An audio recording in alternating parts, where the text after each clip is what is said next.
Recording going.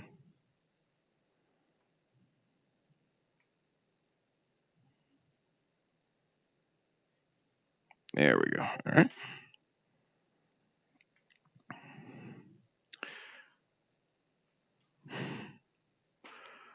All right. If everybody's ready, I think we'll start. I don't see anyone else coming in yet.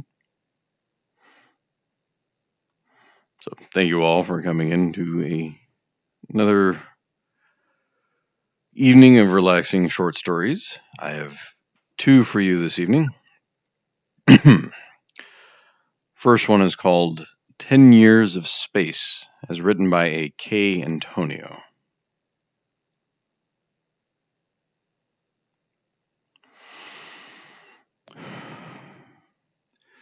He comes to me in pieces as I watch the stillness of space, envisioning new constellations in the array of unrecognized stars.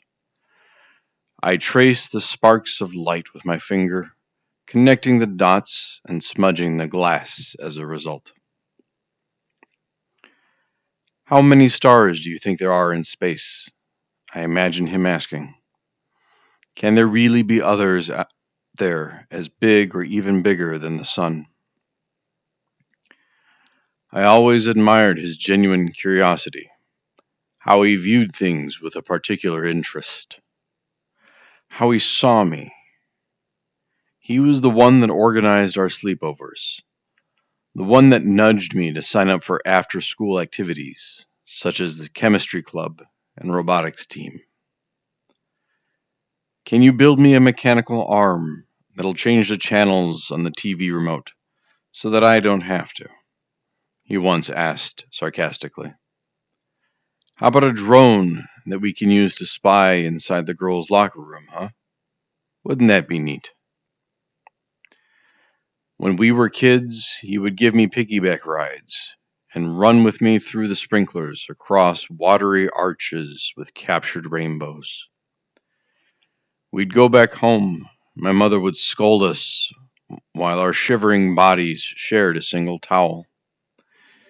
And in the end, he'd shine me a blue lipped smile with crooked teeth. That was fun, wasn't it?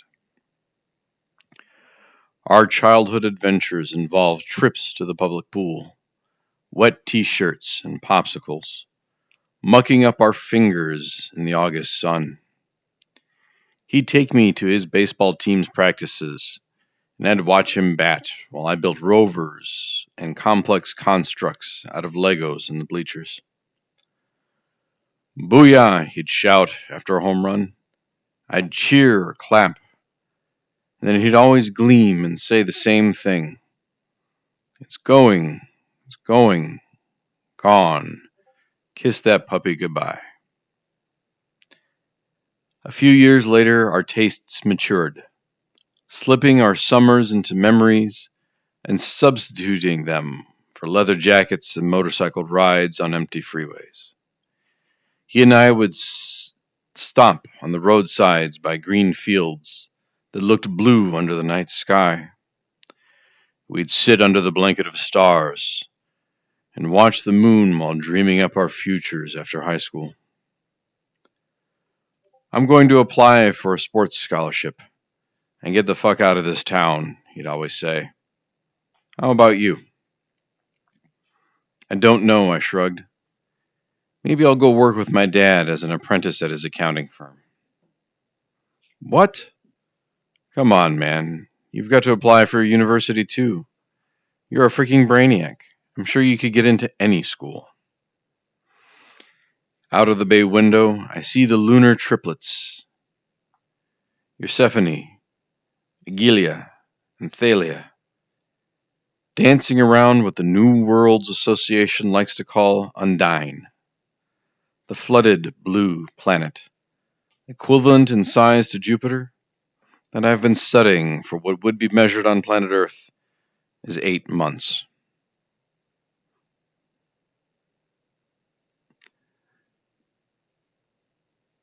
Like,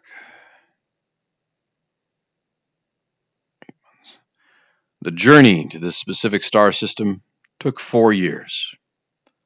The rest of the crew and I have enough resources to last another 16 Earth months. By then, we'll have made a substantial dent in our research. Our food, water, fuel, along with our tolerance for the others, will have depleted, and we'll go into a cryosleep for our return. A decade.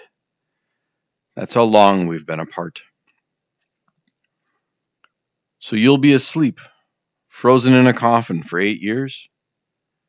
I assured him it was completely safe, that I wouldn't die in transport. But that doesn't mean you'll come back looking almost the same age as when you left? Won't you be technically younger than me?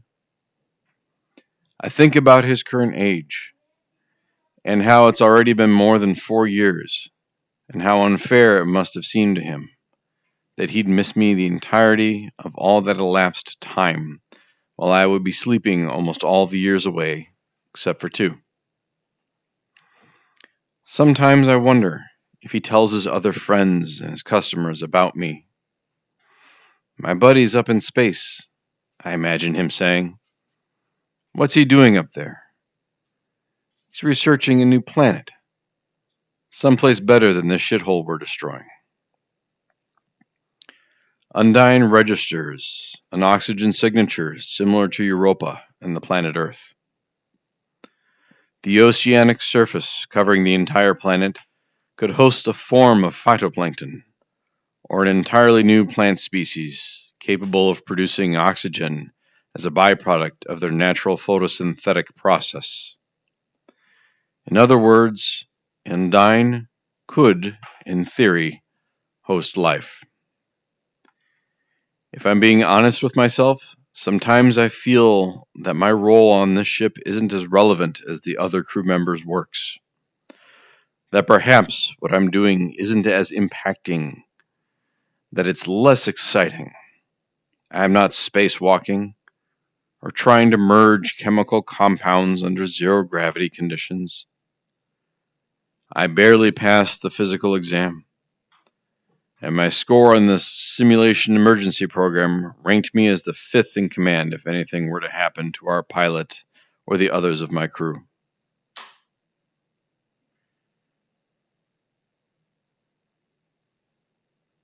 One second. So what? He'd fire. You'll still be one of the few guys a part of the human race to have ever gone into space. You'll still have broken records, be mentioned in the history books. You'll have gone places no one has ever been to. It was always like him to see the bright side in situations.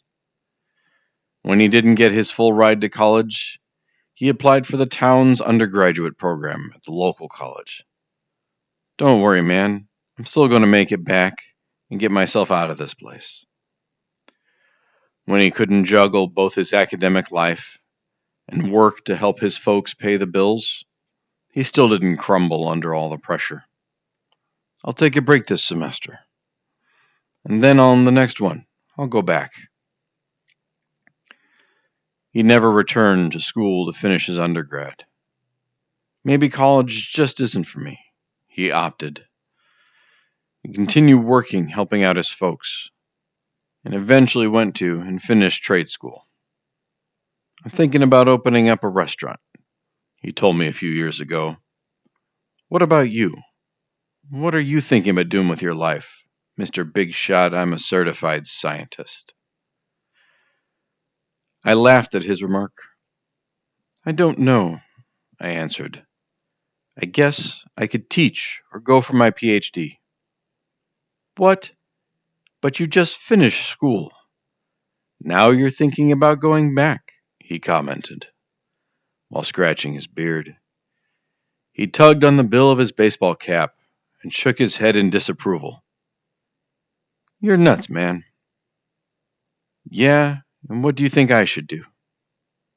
If I were as wicked smart as you, I'd go to the moon.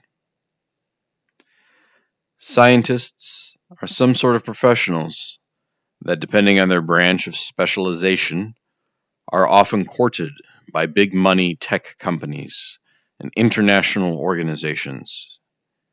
He heard about a space program from one of his faithful customers, a man that worked as a research assistant for the state university, who always ordered a bear claw with a large cup of coffee and a BLT for the road. He told me how the New Worlds Association was looking for people to blast off. In his own words, the money I'd receive would leave me set for life.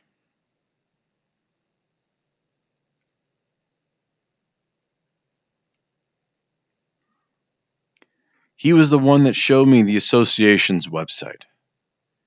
It says here you have to send them a paper or something explaining your qualifications, along with an idea for a project applicable in space, highlighting a specific area of research.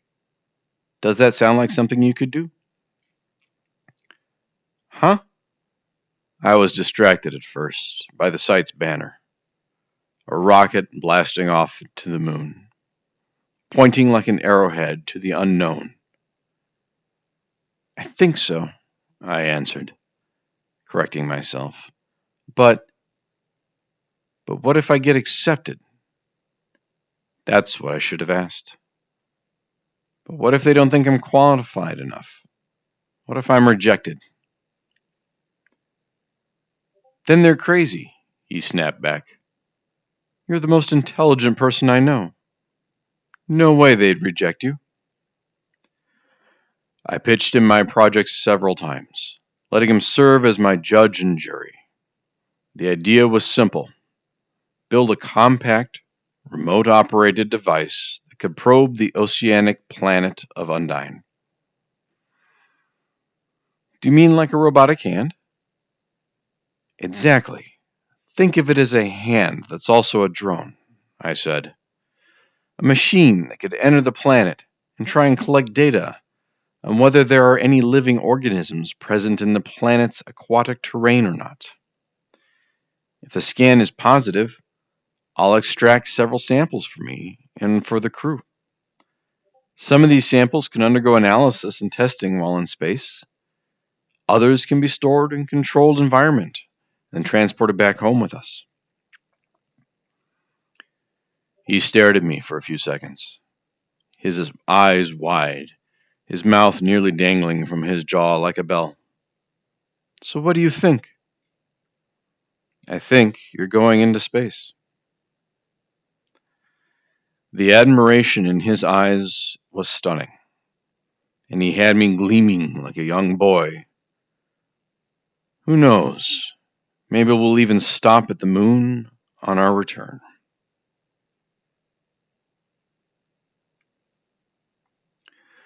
The probe, Michelangelo, named by myself, will enter Undine's domain in approximately 2 weeks. From our current distance, the device's descent will take anywhere from 2 to 3 days. That's when my mission will reach its zenith, and when things could get dicey. I'll have to watch over Michelangelo as if it's a newborn child learning to swim. I'll have to frequently analyze Undine's tidal patterns and climate while observing the incoming data as soon as Michelangelo departs from the spacecraft. Do you think Michelangelo will make it out of that place in one piece? He asked, with a worried expression as if the probe was a living creature, a pet cat or dog. I think so. I'm working with a pretty big budget, and it'll be made exclusively for the mission. Knowing you, you'll be the one to build him. I'm sure it'll be great. No, Michelangelo will be better than great. He'll be perfect. I'm glad one of us is feeling confident, I returned, leaning back into his sofa. He plopped himself right beside me, threw his arm over my neck, and pulled me into his orbit with such a savagery that we ended up rolling onto the floor. He flipped himself over, partially resting his chest over mine. Don't be so hard on yourself. I believe in you. I'll miss you, You know that, right? I gushed. We hadn't talked about the possibility of my leaving, camouflaging the void that would be left behind with excitement and speculation. My eyes at that moment reddened, burned like they always do whenever I think of him. Hey, it'll be a good opportunity for you, won't it?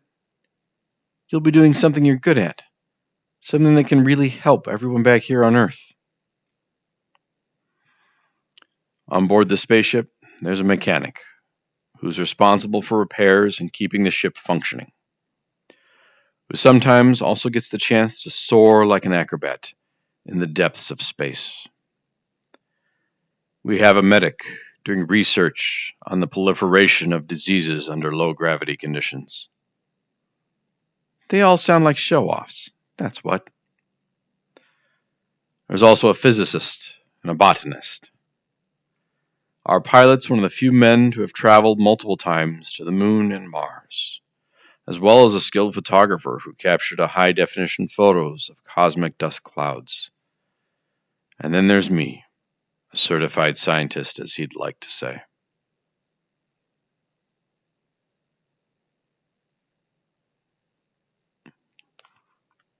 A certified scientist who won himself a trip into space. Weeks before my leave, we were lying close to one another in a field of dark blue grass. You're going to do big things up there, he said.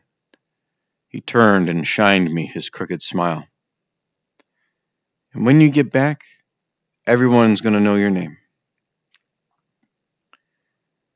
You know, I don't care about any of that stuff. I'm much more interested in seeing the planet with 3 moons. I swear, man, only you. Everyone here talks about their projects. Comments on how much they miss their family. Our captain left his wife 3 months pregnant back home. Our mechanic and our medic, 2 kids each. When they turn to me and ask if I've left anything important behind, the first person that comes to mind isn't my mother or my father, or a house or a car. It's him. I'm the quiet one up here. Space is already deathly silent, but it and I enter into staring contests with each other through the bay windows. My eyes versus Undyne's 3 moons. I watch them, the triplets that grace the aquatic planet, drawing up to conclusions as to what might occur if one of the lunar bodies were to simply explode. Obviously, there'd be no sound, but I'd watch the floating remnants, mesmerized by the rubble, as if catching the sight of fallen snow. In this particular star system, aside from all the planets and moons spread out across the field of space, there's also a bright celestial body, similar to the sun back home. The lone star is distant from everything, the same way that I'm years away from my planet, and from the only person more important to me than anything in the whole universe. How do you think things will be like once I'm back? I asked him before I left for my physical and mental training. What do you mean? He returned. Will we still be? You're kidding, right? Come on, I know you're smarter than that. He hugged me, and for a moment I wish he had begged me not to go. I considered the idea of staying, of resisting the money, and even the chance to see the moon.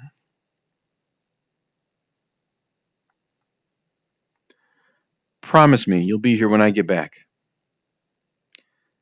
I wouldn't dream of leaving this place without you. I'll be here waiting for you.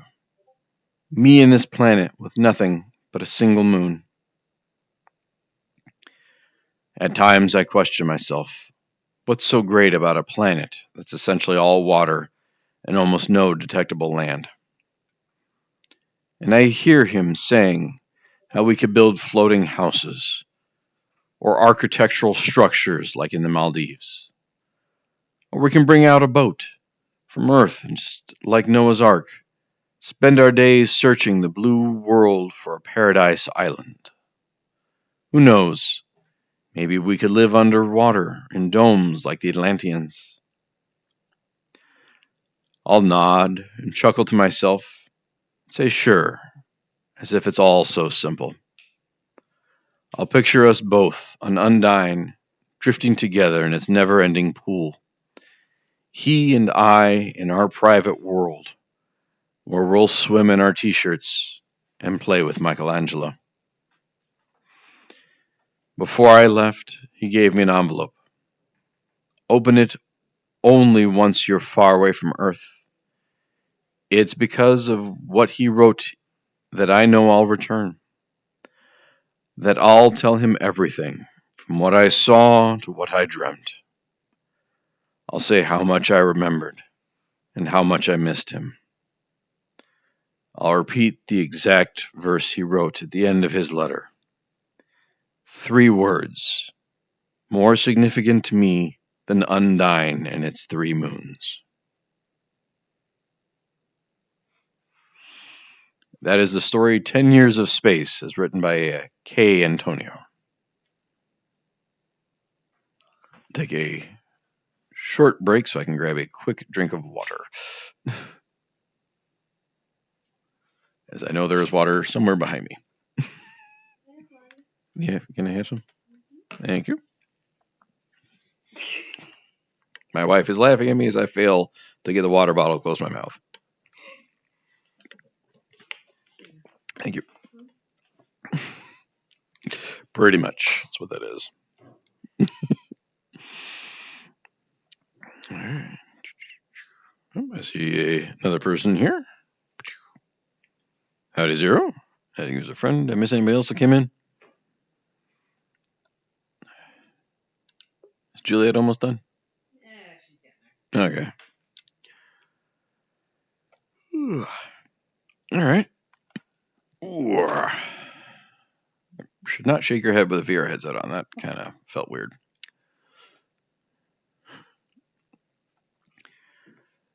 All right, we shall. Hmm? Yeah, no, that's probably even worse.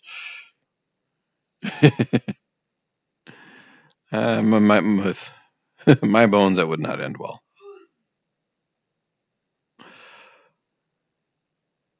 All right, on to the next story.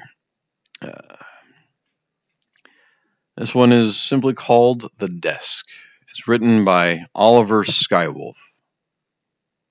That's an awesome name, by the way.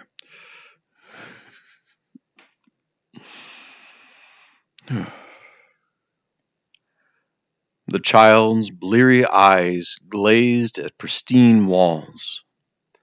The room was bright and had no windows, only a door. She had no recollection of why she was there. The place looked different than her room at the hospital. The girl stood up, ambled to the door, and then left. She stepped into a long hall and felt an opalescent aura surround her.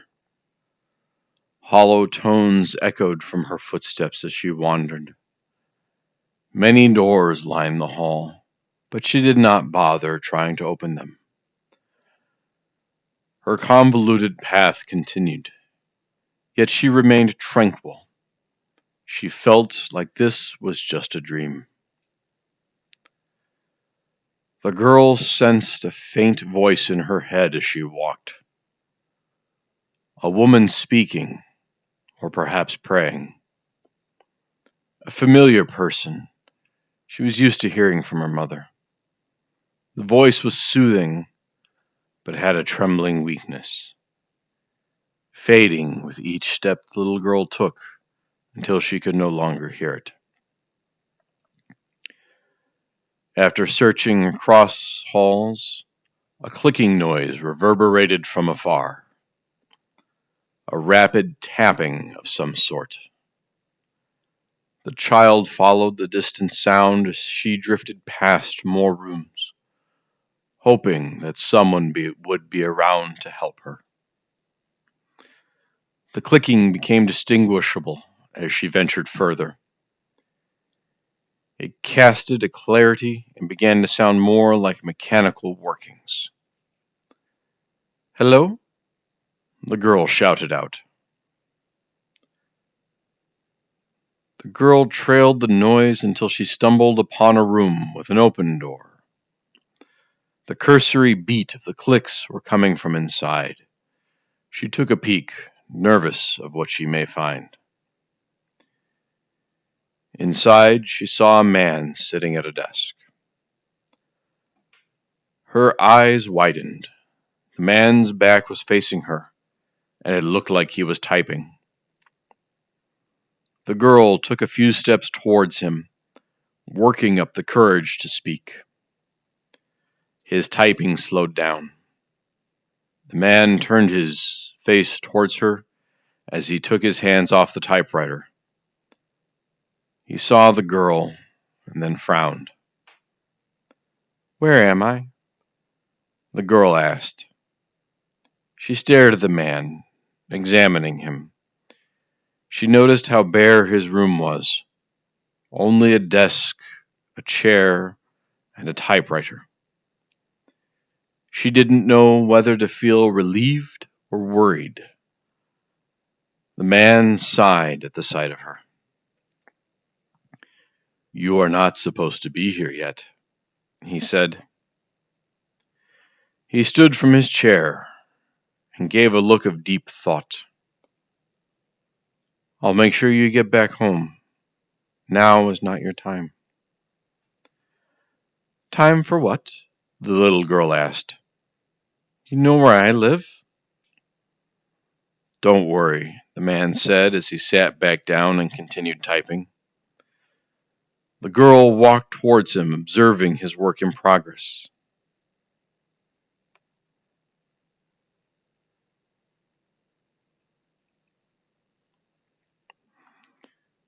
"What are you doing? Who are you?" "You sure ask a lot of questions," the man said, his hands busy on the machine. "Is this your home? Why is it empty? What are you doing?" the girl asked again. The man stopped typing. "I create things," he said, only answering the last of her questions. "Things, people, worlds. I pour them out on this machine, and they get created." He tried to explain everything all at once to prevent any more questions from the child. The girl was still puzzled. She leaned in and studied the typewriter. It was big and bulky. Its black metal glistened. She never saw anything like it, and had no clue about what the man meant by creating things with it. "I just have to be deliberate with what I put on here," the man said. "Deliberate?" "It means I have to be careful, especially with what I create." "You can make anything." "Not anything, but most things," the man said. He looked at the girl, indicating an interest in the conversation. "You got any ideas? I can show you some examples of what I do. Just something fun before I send you on your way home."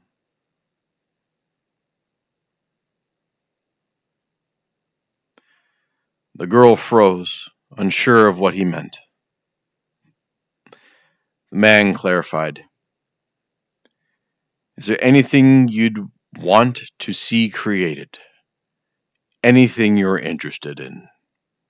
he asked, hoping to spark curiosity. The girl was still thinking. "Can you make dinosaurs?" she asked. "I've made dinosaurs before," the man replied. "Do you want to see them come to life?"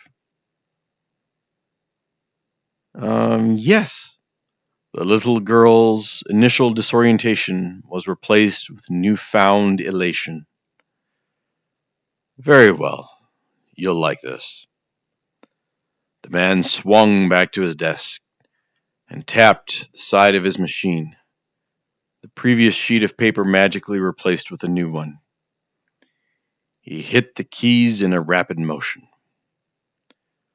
Look toward that empty space, he said as he gestured toward the end of the room. A glow illuminated the area, and it's what the girl saw next that shocked her.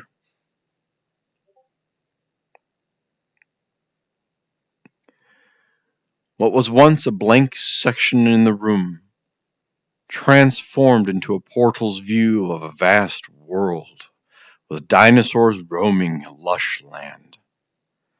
The girl could smell fresh air around her as she felt vibrations on the ground.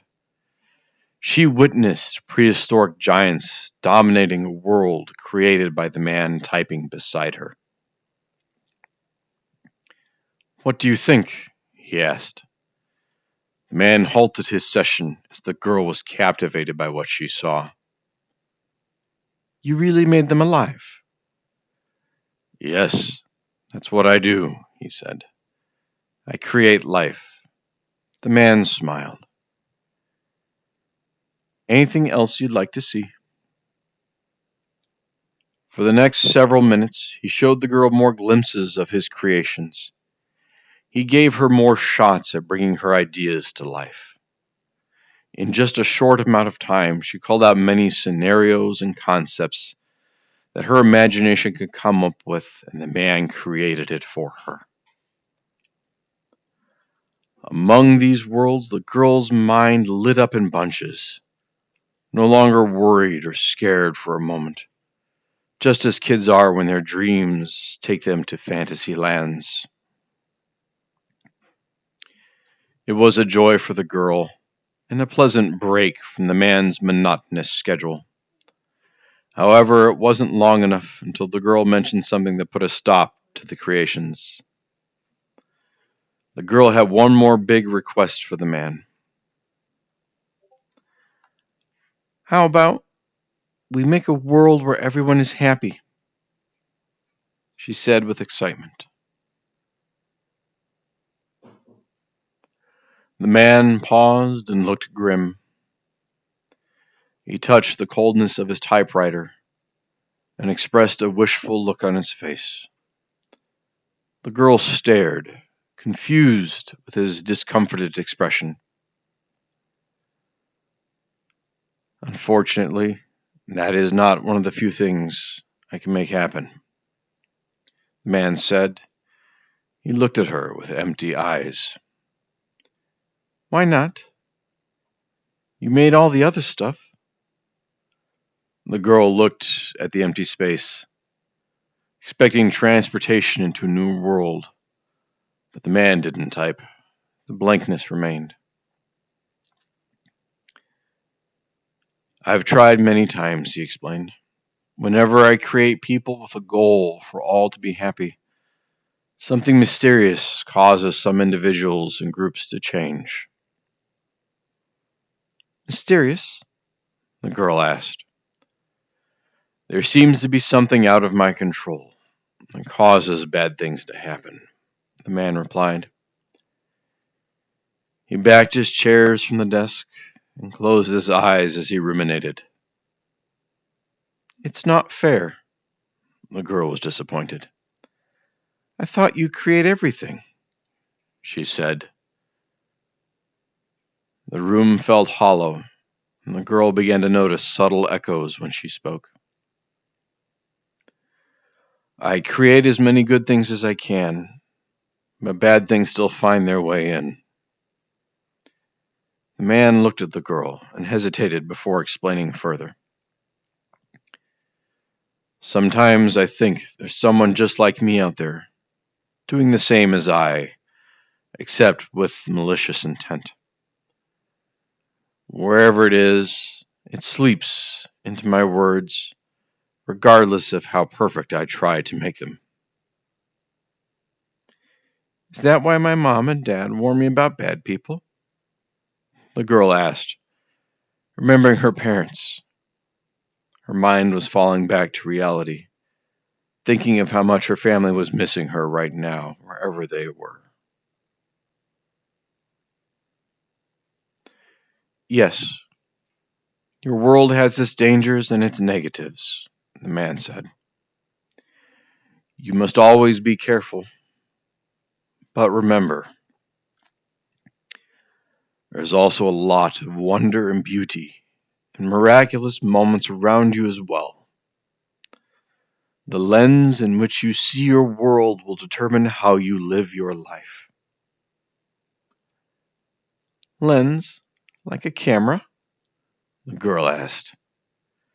No, the man laughed and startled her with his sudden glee. Your perspective. Everyone sees the world differently. You have to see the good things that are there. A lot of people fail to see it. The man continued.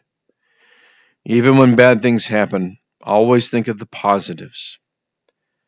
I see people call this a cliche all the time, yet I have witnessed people go through horrible experiences and still overcome it and find their happinesses. He stopped and looked at the girl's eyes. The man realized this conversation may have been too deep for such a little girl to comprehend. But the inquisitive look in her eye and body language indicated she genuinely cared about the topic. He decided to continue. Just like I have things out of my control, you'll face things you can't control too. The man stood behind the girl and leaned towards her. But you'll always be able to decide how you react. What if I get angry? The girl asked. I see people angry a lot. It depends. Being angry is okay. It doesn't always mean you're being bad. The man elaborated. There are no bad emotions, just bad reactions to an emotion. Some people use anger to fuel positive things. They make changes and improvements to impact what it is they're angry about. But others use anger to do bad things. The man gave a shrug. I get it. The girl stood still, understanding but not knowing how to fully respond. The man seemed it was the right time to pause and let her thoughts soak it all in. You miss your parents, don't you? The man noticed the look of longing on her face. Don't worry. Like I said earlier, I'll be sending you home soon. And your mom and dad will be happy to see you wake up. Wake up? The girl saw this as a confirmation that she was dreaming. The man smiled, his hands on his hips, as he caught himself a bit exhausted at everything. She smiled back at him. The man sat back down and faced his typewriter. I'll send you home now. He loaded a new sheet of paper. You weren't meant to be here today. I'll see you when the time is right. Maybe we can create more dinosaurs, he said with a wink. He tapped away at the typewriter keys as the girl watched the room glow. Then she looked at him one last time. Don't forget to find the good things. They'll always be around. I promise, he said to her delicately. The glowing grew as he typed. You won't remember much of me, but when you get back home, you'll remember this conversation, one way or another. The girl was overwhelmed by the intense glare of the room. She began to hear the soothing voice again, her mother's words entering her ears. I hope to see you again, the girl exclaimed to the man as she felt consumed by the bright light. The man continued typing as he wrote one last sentence, while a radiant glimmer filled the room. "Don't worry, we'll meet again," the man said with one last smile. Then the girl was gone. Once he hit the final key on the typewriter, the man sat alone in silence for a few minutes, dazed in a somber serenity. Then he walked away as he needed a break from the desk. That is the story called The Desk, is written by Oliver Skywolf. And I see even more people.